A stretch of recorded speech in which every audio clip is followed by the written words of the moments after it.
Okay, so last time we were together, we were talking about why supply changes, and now we're going to focus on letter D.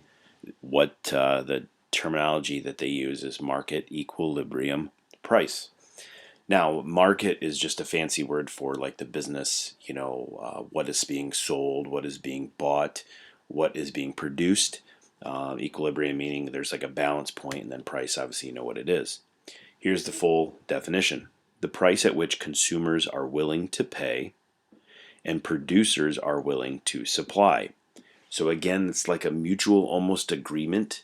There's some common ground that different businesses and the consumers would decide on what they're willing to pay.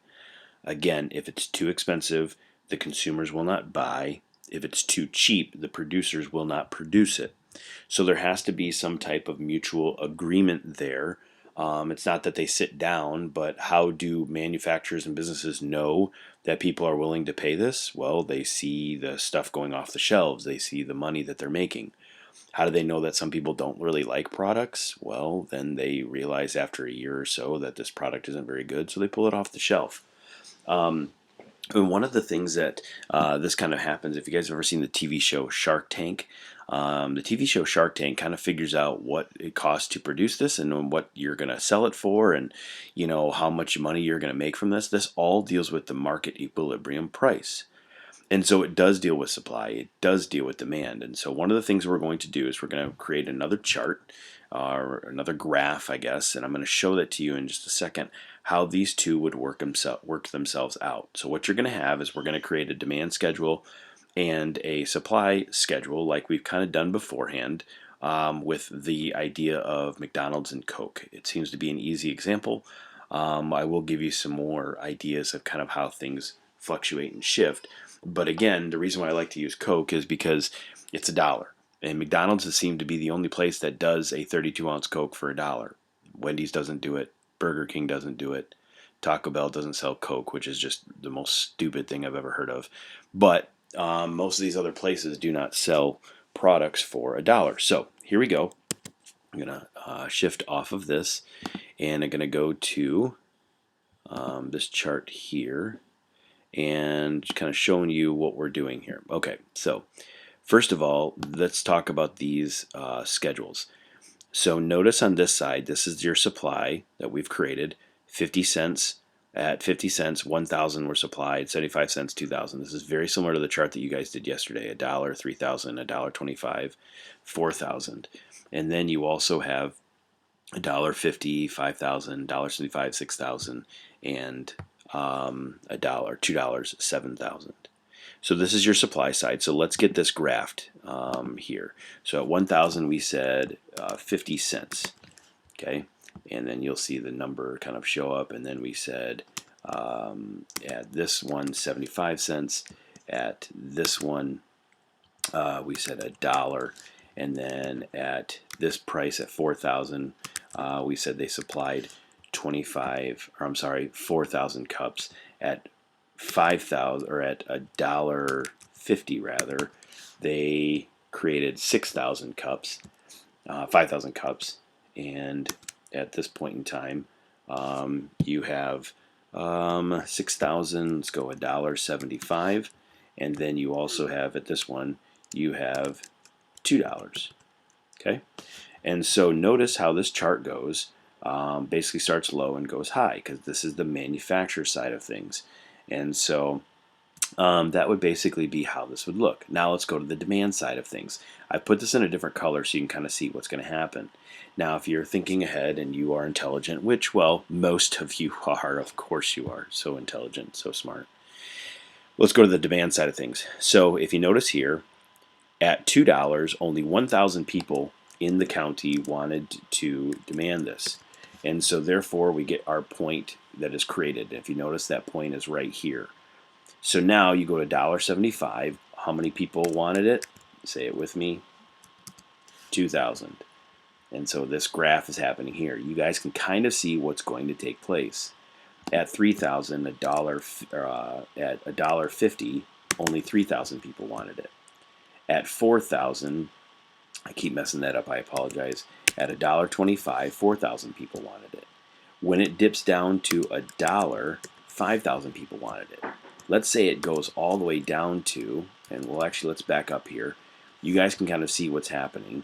And let's even delete this one as well. But notice how this chart is going to intersect. And so if you go down here, $2, $1.50, $1.25, notice this is where it's going to intersect. And at $1, you have 5,000 people wanted it. At 75 cents, you had 6,000 people wanted it. And at 50 cents, you had 7,000 people that wanted it. Now notice how these charts go differently. Red is supply, okay? Blue is demand. Now, this point right here where they intersect is your market equilibrium price. What this means is that this is the price point, and here it goes back to our definition. I'll slide this back over.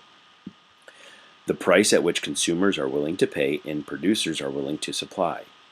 Producers are willing to supply it right around here, and then the red one, producers are willing to supply right around here, and consumers are willing to pay. So what is this telling us? This is telling us that the manufacturers right here are going to sell this product, the Coke, for $1.25. Now, this is a very easy chart. This is a very basic chart, but we can change these numbers and show you something a little bit differently. So let's do that, and let's kind of give you some just kind of wacky numbers here.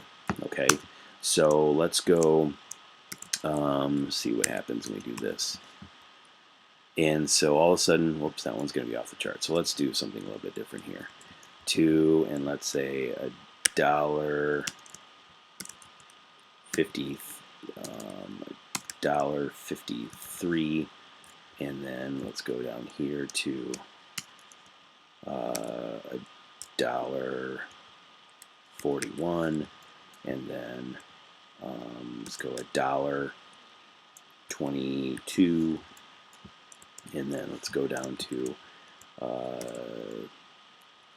89 cents, and whoa, that did not work out that way. Hang on. 89 cents, and then let's go to 42 cents, and let's go to 31 cents. Okay, so notice with this one, and then we'll change this just a little bit.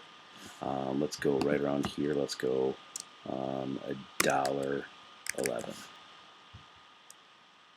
And so notice the intersecting point is a little bit different. And let's go $1.34. Oops, sorry. $1.34. Kind of doing this on the fly, guys, here. And notice how your market equilibrium price point is a little bit different.